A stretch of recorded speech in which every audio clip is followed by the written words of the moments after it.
Welcome to the Learning Pines YouTube. We hope this video helps. In this video, I will explain how to learn SCADA programming, full guide. Begin by installing a SCADA simulator and a compatible IDE, then open sample projects and explore tags, trends, and basic screens.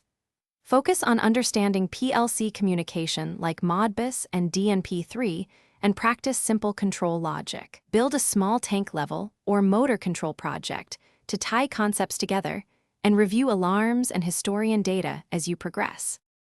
Start by mapping tag databases and I/O addresses clearly, and test read/write cycles between SCADA and PLC. Configure alarms, events, and historian logging to capture trends and diagnostics for troubleshooting.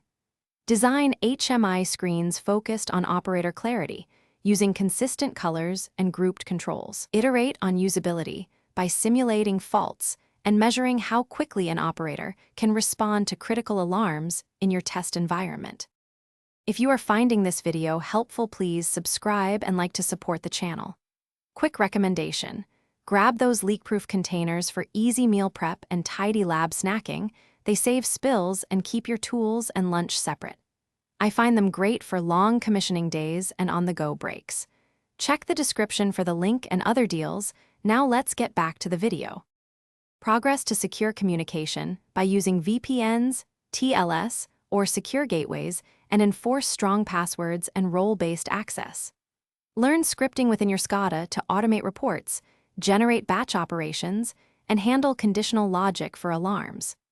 Adopt version control and scheduled backups for safe configuration management, and rehearse rollback procedures. Regularly test disaster recovery and update documentation so teams can maintain continuity when systems change or fail. Thanks for watching. Consider subscribing if we helped you.